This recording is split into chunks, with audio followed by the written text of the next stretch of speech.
एक बार एक राजा था। तो उसको ऐसा लगा कि उसके किंगडम में सब लोग बराबर हैं। तो he started to believe the idea of perfect equality. तो उसने ये ऐलान कराया अपने किंगडम में, अपने साम्राज्य में, कि जो सिटीजन, जो नागरिक, जो सब्जेक्ट जो काम करना चाहता है वो काम वो करने के लिए फ्री है, वो काम वो कर सकता है। तो जैसे ही राजा का ये अनाउंसमेंट हुआ, तो जो फार्मर्स थे उन्होंने फार्मिंग छोड़ के जजेस की तरह लोगों के मुद्दे सुलझाना काम कर दिया। सोल्जर्स ने हथियार छोड़कर फार्मिंग करनी स्टार्ट कर दी। जजेस ने अपना काम छोड़कर हथियार उठा लिए। ना, do you think this kingdom is going to survive for a long time? नहीं। तो ये किंगडम बहुत जल्दी कोलैप्स कर। इसका मतलब जिस इंसान का जो रोल होता है, अगर वो रोल छोड़कर कोई और काम करेगा, तो ऐसा स्टेट या ऐसा देश can not be said to be based on principles of justice. तो प्लेटो ने इसीलिए कहा था कि एक जस्ट स्टेट वो होगा जो प्रिंसिपल्स ऑफ जस्टिस के बेसिस पे बनेगा। और इसी थ्योरी ऑफ जस्टिस को एक्सप्लेन करने के लिए उसने एक स्टेटमेंट दिया था, जो अभी हम देखेंगे, जो कि यूपीएससी एग्जामिनेशन में ऑलरेडी एक से ज्यादा बार पूछा जा चुका है। एक और एग्जाम्पल लेते हैं। हमें पता है कि एक टीम में जितने प्लेयर्स होते हैं, हर प्लेयर का अपना एक रोल होता है। अब कल को जो बैट्समैन है, मान लो वो ये बोले कि नहीं नहीं, मैं तो बॉलिंग डालूंगा, मुझे पहला ओवर मुझे डालना है। या जो बॉलर्स हैं, आपका जो मेन बॉलर है वो बोले कि नहीं जी, ओपनिंग मैं करूंगा, मुझे तो बैटिंग करनी है। या विकेट कीपर बोले नहीं, मैं विकेट कीपिंग नहीं करूंगा, मैं कुछ और करूंगा। Do you think this team is going to be very efficient? क्या ऐसी टीम मैचेस जीत पाएगी? नहीं, क्योंकि हर प्लेयर अपना रोल प्ले नहीं कर रहा है। एक और एग्जाम्पल ले लो, हमारी बॉडी, ह्यूमन बॉडी, उसमें जितने भी ऑर्गन्स होते हैं, हर ऑर्गन का एक डेजिग्नेटेड रोल है। तो ब्रेन अपना काम करता है, नर्वस सिस्टम अपना रोल प्ले करता है, स्टमक का अपना काम है, इंटेस्टाइन्स का अपना काम है, लीवर का अपना काम है।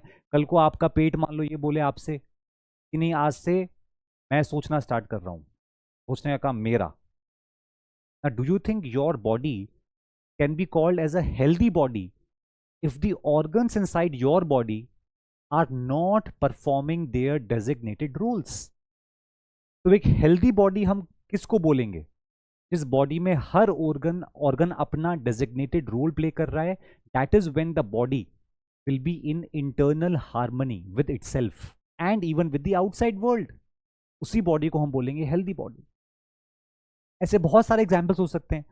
ट्रैफिक, तो एक प्रॉपर, अगर आपको ऑर्डरली ट्रैफिक पास कराना है तो सब अपना अपना रोल प्ले करें। ड्राइवर्स ट्रैफिक लॉस को ऑब्जर्व करें, पुलिसमैन उन लॉस को एनफोर्स करे, सिग्नल जो होता है ट्रैफिक पे वो सिग्नल अपना रोल प्ले करे रेगुलेट करने का, तभी तो ट्रैफिक स्मूथली फ्लो होगा। इसका मतलब equality is not always desirable. और इसीलिए प्लेटो ने ये बोला कि God has not created every man in a similar fashion. तो प्लेटो के हिसाब से हर इंसान में, हर सोल में तीन क्वालिटीज होती हैं। First is reason, second is courage and third is appetite. जिन लोगों में रीजन डोमिनेट करता है या सबसे ज्यादा पाया जाता है, वो होते हैं लोग who should play the role of rulers, उनको किंग बनना चाहिए। जिन लोगों में करेज डोमिनेट करता है, they should join the soldier class, the military. And जिन लोगों में एपेटाइट या टेम्परेंस डोमिनेट करती है, they should be the producer class और the working class. Producer class. और जब ऐसा होगा तभी हर इंडिविजुअल एट पीस होगा विद हिमसेल्फ। अब प्लेटो क्या कह रहा है कि एक आइडियल स्टेट या एक जस्ट स्टेट तभी जस्ट स्टेट बनेगा जब उसमें रहने वाला हर आदमी अपने आप के साथ एट पीस, वो एट हार्मनी हो विद हिमसेल्फ। और वो एट हार्मनी कब होगा अपने साथ? जब वो वही काम कर रहा है जिस चीज के लिए उसको बनाया गया है। जो क्वालिटी उसकी सोल के अंदर डोमिनेट करती है। इट्स लाइक कि आप सचिन तेंदुलकर को क्रिकेट खेलने के बजाय गाना गाने के लिए बोलते, या लता मंगेशकर को आप गाना गाने के बजाय कुछ और करने के लिए बोलते, तो क्या ये इंडिविजुअल्स अपने आप के साथ एट पीस होते? तो प्लेटो ने यही स्टेटमेंट दिया कि स्टेट क्या है? State is individual writ large. और ये क्वेश्चन 2 बार back to back UPSC main examination में पूछ चुका है। भाई स्टेट किससे बनता है? State is nothing, it is just a collection of individuals, a summation of individuals. तो अगर इंडिविजुअल्स अपने साथ एट पीस नहीं होंगे, तो how can that state be a perfect ideal state, utopian state? तो I think you are getting the statement कि Plato statement से कहना क्या चाह रहे हैं कि स्टेट कुछ नहीं, state is individual writ large. अगर आप इंडिविजुअल को मैग्नीफाई कर दो, उसे एनलार्ज कर दो, या बहुत सारे इंडिविजुअल्स को आप कलेक्ट कर दो, तो उन्हीं के कलेक्शन से क्या बन जाता है? एक स्टेट बन जाता है। तो जब स्टेट के कंपोनेंट्स मतलब इंडिविजुअल्स एट पीस होंगे with themselves, that is when the state will become a perfect ideal utopian state. अब इस कॉन्सेप्ट को क्रिटिसाइज भी किया गया। क्रिटिसिज्म्स क्या होंगे इसके?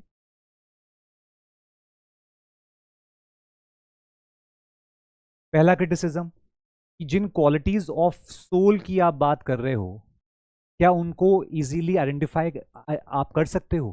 क्या उनको आइडेंटिफाई करना बहुत आसान है? हालांकि प्लेटो ने अपनी थ्योरी ऑफ एजुकेशन भी दी थी उस चीज के लिए, लेकिन क्या वो theory of education full proof है कि किस सोल में कौन सा एलिमेंट डोमिनेट करता है? क्या आप उसको फ्लॉलेसली आइडेंटिफाई कर सकते हो? नहीं, शायद नहीं कर सकते। दूसरा, आज के मॉडर्न टाइम्स में, कंटेम्पररी टाइम्स में, जहां हम इक्वालिटी की बात करते हैं, वहां पर ये कॉन्सेप्ट लोगों को, सिटीजन्स को एक हायरार्की में डिवाइड कर रहा है कि अगर आपके अंदर ये वाला एलिमेंट है तो आप ये करोगे, आपके अंदर ये है तो आप ये करोगे। इसका मतलब आप for the sake of state, for the sake of state you are compromising individuals, compromising individual.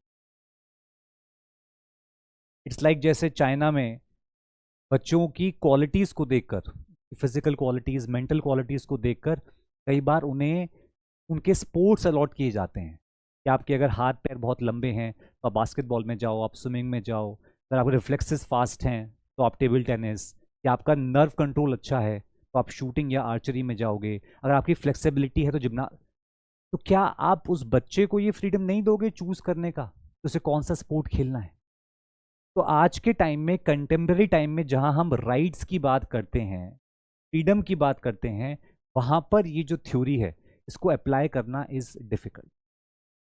So I hope this statement is clear, and now you can write a good answer if this statement, this question is repeated by UPS.